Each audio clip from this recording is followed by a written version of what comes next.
Hi everyone! Today we're going to read the book Growing Trees. This book was written by Judith Bauer Stamper and illustrated by Wesley Lowe.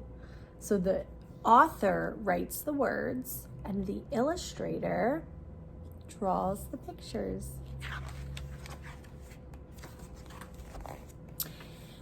This is a picture of my tree and me. We've been growing up together for a whole year. Who is taller? Her or the tree? The tree is taller. It all began last summer. I went to visit a national forest with my mom and dad. A forest is a great place to learn about trees. There are trees as far as you can see. We took a hike with a forester, an expert on taking care of trees in the wild. The forester showed us small young trees and big old trees that were like towering giants. Then he explained the life cycle of a tree. It all starts out with a seed. In the spring, the warm sun makes the seed germinate or begin to grow. The seed sprouts a small root that grows down into the ground. The root absorbs water and minerals from the soil. Next, a small stem pushes up out of the ground and grows two tiny seed leaves. The leaves use sunlight to give the tree energy to grow. A new growth called a shoot appears at the tip of the stem. Larger leaves grow from the shoot.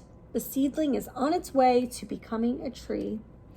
So here are the stem. This is the stem, the roots, the shoot, and the leaves.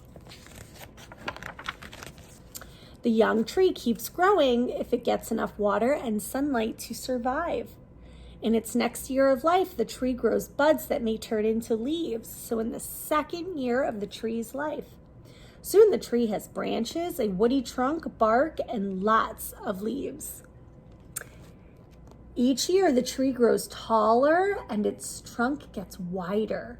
A forester can tell how old a tree is by counting its rings. A tree trunk has one ring for each year it has been alive. This tree was more than 100 years old. How did he know it was more than 100 years old? What did they count? They counted the tree's rings. A forester can also find out how old a living tree is by using a tree borer, a tool that takes out a small part of the tree without hurting it.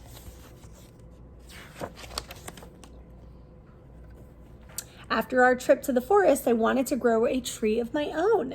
Dad took me to a nursery where you can buy flowers, shrubs, and trees.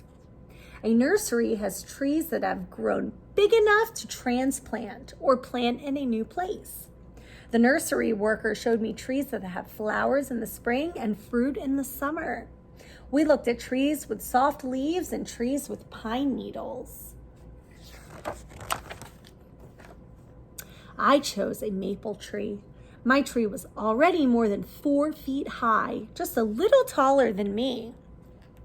The nursery worker helped us choose a shovel to plant the tree. She recommended organic fertilizer to feed the tree as it grew. Then she went over the instructions on how to plant my tree. I picked out a place in our backyard where the tree would have lots of sunlight and lots of room to grow. Then Dad and I dug a hole with the shovel. The hole was as deep as the tree's root ball and about 3 times as wide. We carefully lowered the tree into the hole. We loosened the burlap bag around the roots. Next, we filled in soil around the tree. I added organic fertilizer to the soil and sprinkled mulch on top. Then I gave my tree a nice drink of water. Dad asked an arborist to check the other trees in our yard. An arborist is like a doctor for trees. She pruned the branches of our big trees with pruning shears. So she's pruning the big branches. She's cutting the branches back. She checked all the trees for signs of disease. She also listened for bugs by using a stethoscope. She looked like a doctor. So that's a stethoscope there. If you've ever been to the doctor, they use this to listen to your heartbeat. She's using it for what? Does a tree have a heartbeat? No, but she's listening for bugs. One of our oldest trees had been damaged in a storm.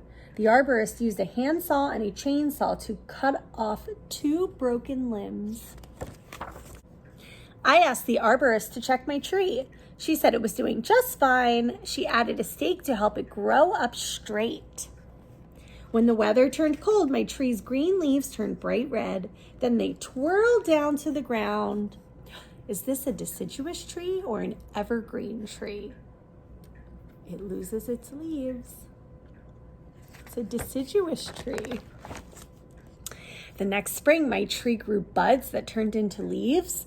Over the summer, it grew branches with more leaves. Its trunk grew thicker. Close up of a red maple branch with buds on in the spring. So this is what close up the branch looks like with the buds. This is a leaf from my red maple tree. It has 3 lobes that have saw-toothed edges. So these are called saw-tooth edges. That's interesting. This is the stem and the lobe. This is the bark on the outside of the tree and ridges in the bark. The bark is dark gray and rough with little ridges. All summer, I watered my tree and checked it for insects. It just kept growing. Why do you think she checked it for insects?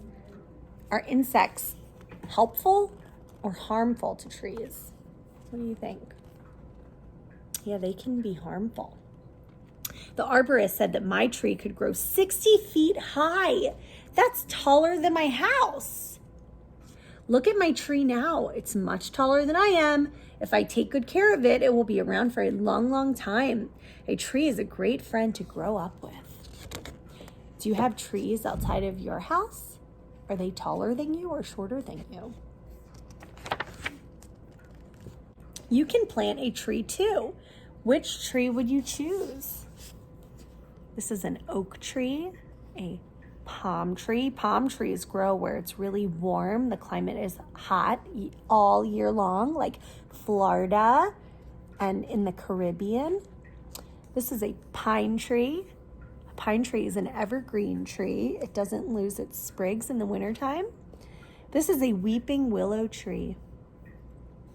This is a Japanese maple tree. And this is a sweet cherry tree. So this tree grows fruit. It grows cherries. Which tree would you choose?